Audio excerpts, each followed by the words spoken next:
Penolong Kanan SK Buntung, guru-guru yang berdedikasi, ibu bapa yang saya hormati sekalian dan anak-anak murid yang saya sayangi semua.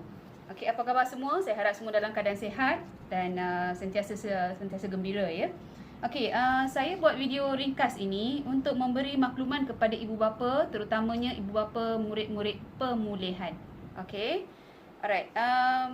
Seperti mana yang kita sedia maklum, dalam di pandemik COVID-19 ini, PDPC kita adalah secara alam maya ya, bukan secara bersemuka. Kita gunakan pelbagai platform untuk menyampaikan pelajaran kepada murid-murid. Dan sememangnya kita semua tahu kaedah ini kurang efektif terutamanya kepada murid-murid pemulihan. Okey.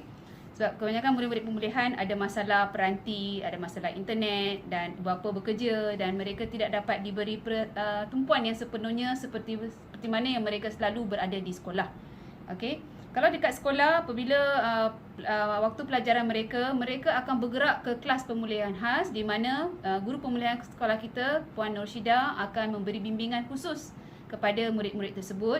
Jadi mereka akan belajar secara satu persatu dengan cikgu ataupun dalam kumpulan yang kecil. Jadi ini membolehkan cikgu dapat fokus betul-betul kepada setiap murid dan membimbing mereka. Yang kebanyakannya murid pemulihan khas adalah murid yang ketinggalan dan agak lambat dalam cara mereka catch up lah berbanding dengan murid aliran arus perdana. Tapi sekarang bila kita buat PDPR kita secara alam maya, secara menerusi WhatsApp dan sebagainya, kita tak dapat pendekatan tersebut. Pendekatan yang one to one tu tak dapat. Jadi memang agak sukar juga bagi ibu bapa untuk membimbing murid-murid sebegini dan juga guru-guru untuk memantau perkembangan murid-murid tersebut. Jadi kementerian telah memperkenalkan satu program baru iaitu program Perkasaku. Okey, khas untuk murid-murid tahun 1. Matlamat utama program Perkasaku adalah bagi membantu murid-murid pemulihan khas memperkasakan kemahiran 3M. Okey. Seperti yang saya sebut tadi, KPM prihatin terhadap pendidikan murid kerana landscape pendidikan negara telah berubah daripada bersemuka kepada PDPR dan keadaan ini mungkin akan berterusan dalam satu jangka masa yang agak lama, iaitu sehingga fasa keempat. Seperti yang disedia maklum oleh semua pihak, sekolah hanya boleh berbuka secara bersemuka jika sebuah negeri itu atau negara itu telah masuk ke fasa 4. Jadi negeri Perak masih dalam fasa kedua dan saya jangka agak lama juga sebelum kita boleh beralih ke fasa 4 untuk pembukaan sekolah sepenuhnya. Jadi untuk mengatasi masalah murid-murid pemulihan khas ini tidak ketinggalan jauh dalam pendidikan mereka. Jadi menerusi program Perkasaku ini, Kementerian Pelajaran Malaysia telah memperkenalkan satu strategi dipanggil Program Pemugaran Literasi dan Numerasi. Okey, apakah program ini? Program ini adalah satu intervensi bagi menjamin kualiti pengajaran dan pembelajaran di rumah yang bersesuaian dengan tahap pembelajaran murid pemulihan khas. Jadi kementerian telah memperkenalkan dua buah buku ini. Yang ini adalah modul asas literasi bahasa Melayu, yang ini pula adalah modul asas numerasi ya, satu untuk BM, satu untuk matematik. Okey. Buku-buku ini telah dikeluarkan oleh kementerian dan diedarkan kepada semua murid pemulihan khas. Okey. Jadi saya difahamkan minggu lepas sebilangan ibu bapa telah pun datang ke Pondok Keselamatan Sekolah SK Buntung dan mengambil buku-buku tersebut, dan ada juga beberapa ibu bapa yang masih belum mengambil lagi. Jadi saya mengambil kesempatan di sini untuk meminta ibu bapa sila datang ke sekolah untuk mengambil buku ini. Sebab buku-buku ini akan digunakan untuk PDPR oleh Puan Nurshida sepanjang masa daripada bulan Oktober ni sampailah ke hujung tahun. Kita akan guna buku ni sahaja, dua-dua buku ni ya.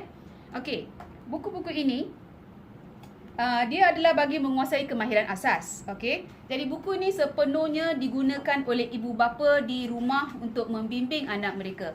Kalau kita tengok buku ni ya, inti buku ni. Okey, contoh di sini. Unit 1 ni kenal huruf. Di atas ni sudah ada panduan ibu bapa. Jadi apa yang ibu bapa perlu buat, bagaimana ibu bapa boleh membimbing anak-anak di rumah, sudah jelas di sini apa kena buat. Okey. Jadi ibu bapa tak ada masalah lah, boleh ikut penerangan di sini dan menjalankan bimbingan kepada anak-anak di rumah.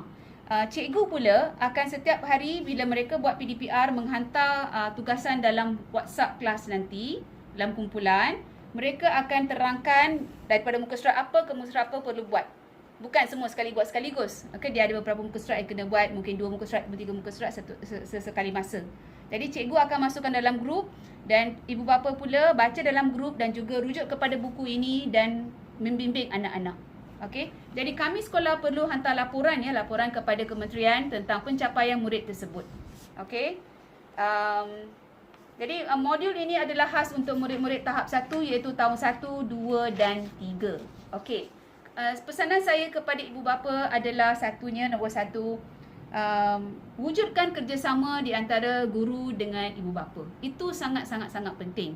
Kalau guru dengan ibu bapa tidak dapat berkomunikasi, matlamat kita tak akan tercapai. Matlamat kita sekolah dengan kementerian adalah satu je. Murid-murid pemulihan khas ini tidak ketinggalan. Okey, jadi mereka bila balik ke sekolah nanti mereka akan lebih kurang sama aras dengan murid-murid perdana yang lain. Jadi buku ini sangat-sangat penting digunakan dan sangat penting dihabiskan juga. Inti dia. Alright. Jadi ibu bapa boleh kontak Puan Nursyida bila-bila masa untuk mendapat penerangan lebih lanjut. Mungkin kalau ibu bapa tak faham bagaimana nak gunakan buku ini, boleh call. Okey. Lepas tu untuk bahagian bahasa Melayu pula, terutamanya kalau cikgu kena buat pemantauan sama ada murid telah mencapai, telah siap tak tugasan diberi di sini, telah mencapai atau tidak. Jadi saya minta ibu bapa buat recording, rakaman video apabila anak sedang membaca. Ini akan memberi satu gambaran yang lebih jelas kepada guru sama ada murid itu telah menguasai ataupun tidak menguasai.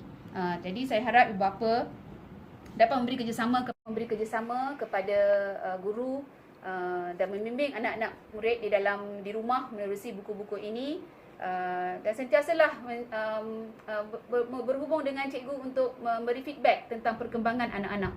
Okey, itu sangat penting sebab sekolah kena buat laporan, kena hantar laporan. Lepas tu bila kita dah bersemuka nanti kita ada ujian ujian literasi dan numerasi kita memang akan adakan, dan di situlah kita akan tahu sama ada ibu bapa betul-betul dah benar-benar guna buku ini ataupun anak-anak murid masih tak boleh menguasai kemahiran. Okey. Jadi dengan ini saya mengucapkan ribuan terima kasih kepada semua ibu bapa di atas kerjasama yang diberikan. Sekian, terima kasih.